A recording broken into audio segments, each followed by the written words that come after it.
On se retrouve dans l'info du vrai avec Patrice Boisfer, Alice Darfeuille et notre invité Alain Chamfort. Bonsoir Alain Chamfort. Bonsoir. 50 ans de carrière, comme le temps passe, mais vous ne passez pas. Ah, vous êtes mignonne. Et c'est le plus important. Alice. En me plongeant dans votre vie, Alain Chamfort, et dans cet album, je me suis dit que ce disque vous ressemblait terriblement, et c'est peut-être celui qui vous ressemble le plus. Vous allez me dire heureusement. Pourquoi il vous ressemble? Parce que dans votre vie, il y a eu beaucoup de moments joyeux, mais aussi beaucoup de moments de déception, des moments plus tristes. Et dans cet album, on ressent aussi ce parcours un peu chaotique avec des chansons très gaies, très pop, et d'autres un peu plus douces, un peu plus nostalgiques. Alors il y a un thème central, c'est le temps qui passe. Pourquoi? Parce que ça vous obsède ou parce que tout simplement ça vous inspire, sachant que 6 années ont passé depuis votre dernier disque? Je ne peux pas dire que ça m'obsède, mais ça ne me laisse pas indifférent. Malgré tout, les années passant, on est amené naturellement, je pense, à se poser des questions par rapport à ce qui s'est passé, ce qu'on aurait pu faire, ce qu'on n'a pas fait, ce qui nous reste encore un petit peu à faire. Enfin, Ouais. donc, c'est des moments clés comme ça dans la vie d'un homme, enfin, je veux dire, de tout le monde. Et, Mais on est plus sûr de soi quand le temps passe ou pas? plus Sûr ou est-ce qu'on doute toujours autant? Je crois que j'ai l'impression que... Enfin, il y a des théories comme ça qui disent que plus on avance, moins on sait. Enfin, je crois qu'il y a un petit peu de ça. C'est-à-dire, plus on apprend, plus le contraire vient aussi.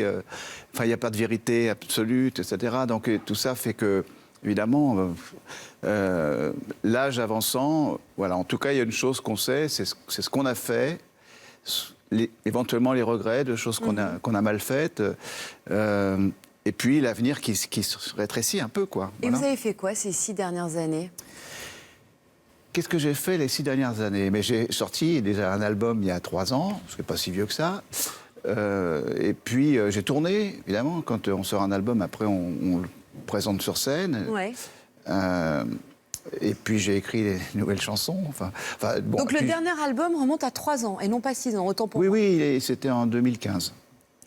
Oui, donc finalement, vous avez bûché, quoi, en fait, ces 3 Ouais, dernières années. enfin le mot est un petit peu exagéré, mais enfin je ne suis pas resté inactif, quoi. Parce qu'on a rencontré beaucoup d'artistes sur ce plateau, je pense à Benabar, Tina Arena, qui nous ont raconté qu'ils avaient eu besoin de faire une pause, de prendre un peu de recul pour s'occuper de leur famille, se ressourcer. Vous l'avez ressenti, ça, vous aussi? Ah oui, mais j'ai toujours organisé ma vie pour que ce soit possible.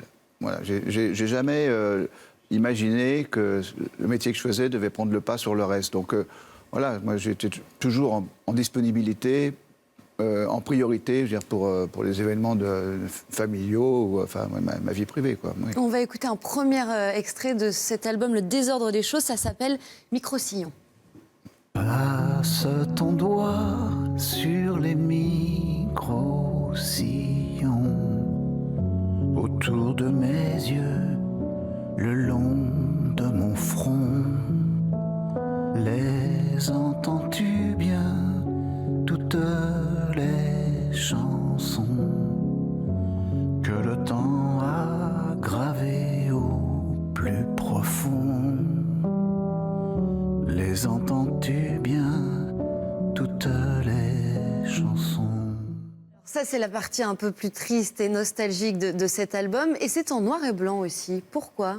Ah, je suis pour rien, là. C'est juste un quelqu'un effet qui de était style. dans le studio, qui faisait les images de son Ouais. côté, puis après il nous les a proposées gentiment.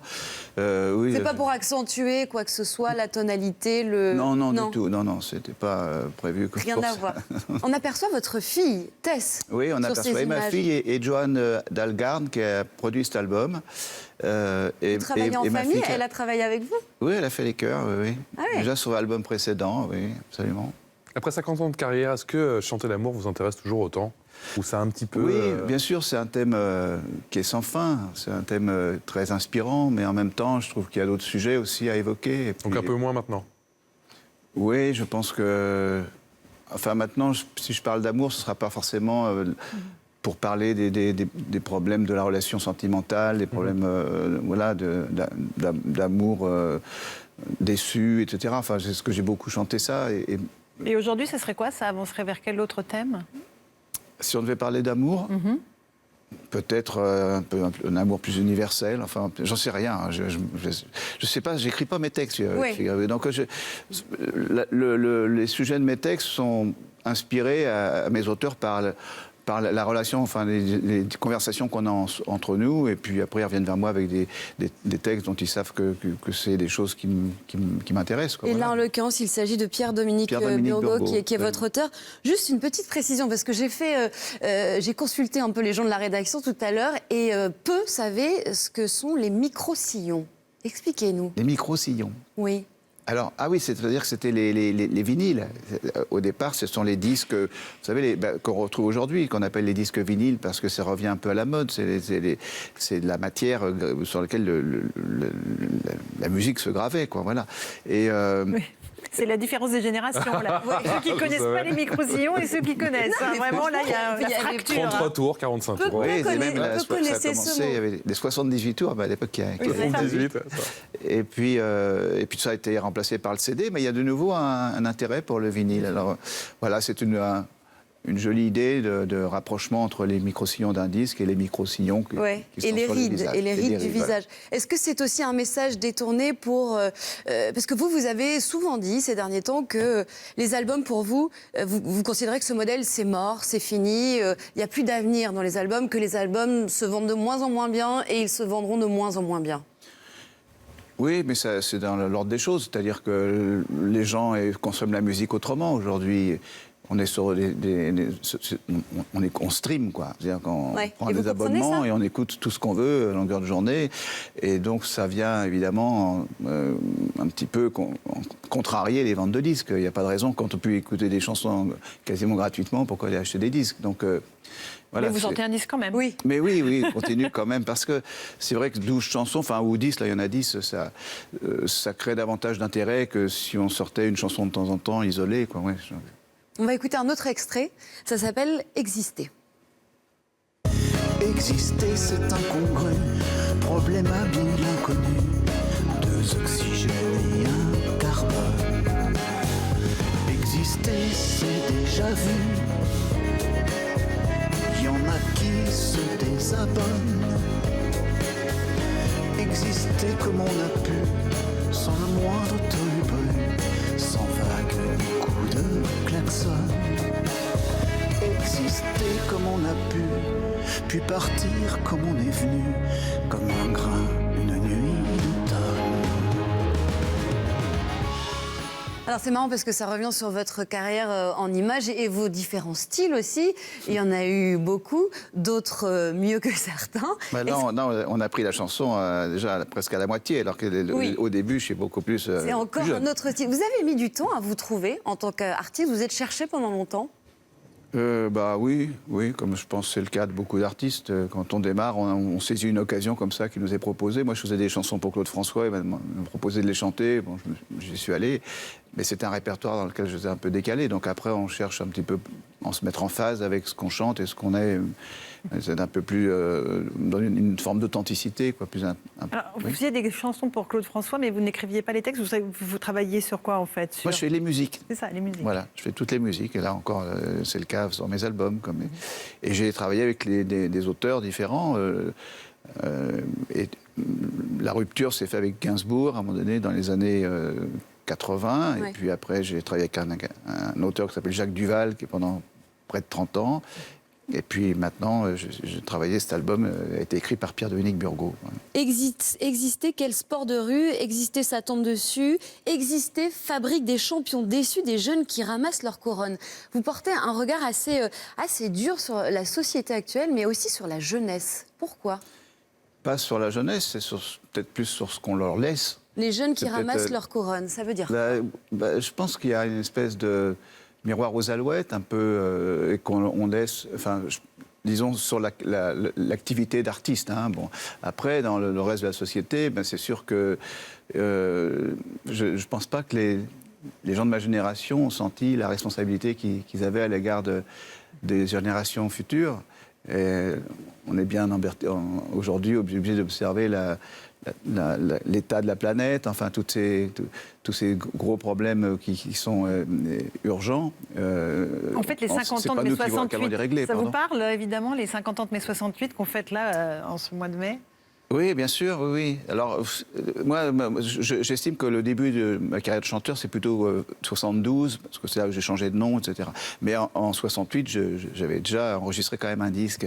Et c'est vrai que la période 68, je l'ai vécue un petit peu en touriste, je dirais, parce que je n'étais pas véritablement concerné. Moi, j'accompagnais Jacques Dutronc, on faisait les fous, enfin, on était vraiment en dehors de toutes les revendications. Mais en même temps, on allait dans la rue, on allait assister aux prises de parole à la Sorbonne et tout, et on a ressenti ce besoin de passer un peu à autre chose, de se libérer des vieilles...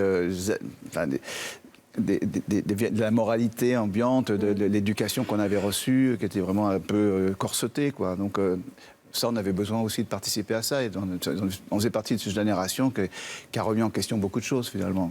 On va parler justement d'une nouvelle génération de la chanson française. Je vais vous montrer 3 visages. Je crois que vous les connaissez bien, ces visages. Le visage de Juliette Armanet, auteure, compositrice, interprète, révélation de la scène musicale française. On va le voir. Voilà, les voici, ces 3 visages. Elle est donc à gauche, Juliette Armanet, pour ceux qui ne la reconnaissent pas, mais je pense qu'ils sont assez peu nombreux. L'impératrice, à droite, c'est un sextuor parisien disco-pop dont on voit le visage de la chanteuse à droite. Et puis au milieu, Angèle, jeune chanteuse pop belge. Qu'est-ce que ça vous inspire, ces 3 demoiselles? C'est une jolie relève, quoi. Ce sont chacune dans leur style, parce qu'elles sont toutes assez différentes, mais elles reprennent des influences qu'elles revendiquent, d'ailleurs, d'aînées. Hein. Mais Juliette, elle est plus dans une tradition de chansons... avec un peu... elle revendiquait, elle a beaucoup aimé Véronique Sanson. Ouais. Enfin, bon, vous avez déjà chanté avec elle, je crois. Oui, on fait un petit duo ensemble sur le micro-sillon, d'ailleurs. On le chante ce soir à Taratata. D'accord. Angèle, elle est plus pop, rattachée un peu à la musique urbaine. Et l'impératrice, c'est un peu plus pop-rock, quoi. Enfin, mais je trouve que c'est ce qui est intéressant dans la musique, c'est constamment en mouvement, quoi. La musique, elle renaît tout le temps, ça fusionne, les courants se retrouvent, se séparent. Enfin, c'est en fusion tout le temps. Et, enfin, je trouve que c'est vraiment une leçon de vie, quoi, la musique. En parlant de retrouvailles et de séparation, on a appris aujourd'hui que le groupe ABBA s'est reformé pour 2 chansons, après 35 ans quand même. Hein. Oui. 35, allez. 35 ans de séparation. Les 2 chansons sont attendues à la fin de l'année. Vous avez dansé, vous, sur ABBA, à fond, j'imagine? Oui, j'ai surtout aimé, plus que danser. J'ai vraiment apprécié. Ouais. Ils sont 2 auteurs de chansons magnifiques, quoi. Et alors, vous dites quoi? C'est un retour, c'est une bonne idée ou c'est un bon coup de com'? Ils vont être attendus, vraiment. Ils ont laissé une empreinte tellement forte qu'il ne faudrait pas qu'ils déçoivent, quoi. Ce serait un peu dommage.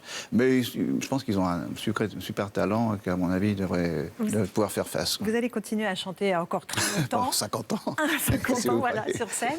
Il y a la tournée qui arrive. C'est évidemment l'occasion d'un échange avec le public qui vous réclame, encore une fois, certaines chansons. Il y a des habitudes qui se créent. Disons que le public, ils aiment entendre les chansons qu'ils ont appréciées le plus, quoi. Donc, en ce qui me concerne, je sais que Manureva est une chanson qui a marqué. Et je la chante toujours avec plaisir parce que je sais ce que ça provoque chez eux. Moi-même, quand je vais écouter un chanteur, ce que j'aime, c'est entendre les chansons qui ont marqué sa carrière, enfin qui ont laissé vraiment une empreinte forte. Voilà, donc j'essaye de respecter ça quand je fais un tour de chant pour que les gens ressortent heureux. Un disque qui sort, c'est toujours... évidemment, un moment de stress, de tension. Vous êtes dans quel état d'esprit? Parce qu'il y en a qui ont beaucoup marché, d'autres un peu moins. Là, il est sorti il y a quelques jours. Vous vous sentez comment? On vous sent très serein, en fait. Qu'est-ce que vous voulez qu'il m'arrive? Non, mais bon, vous pourriez être un peu tendu, avoir de l'appréhension. Pour l'instant, les retours sont plutôt... les critiques sont plutôt favorables, elles sont positives, ça me fait plaisir. Après, c'est le public qui décide, hein, c'est personne d'autre, quoi. Voilà, ça s'appelle donc Le désordre des choses. C'est sorti il y a quelques jours et vous serez sur scène. Donc je rappelle, le 15 novembre 2018 au Trianon avec une tournée avant et après. Et après.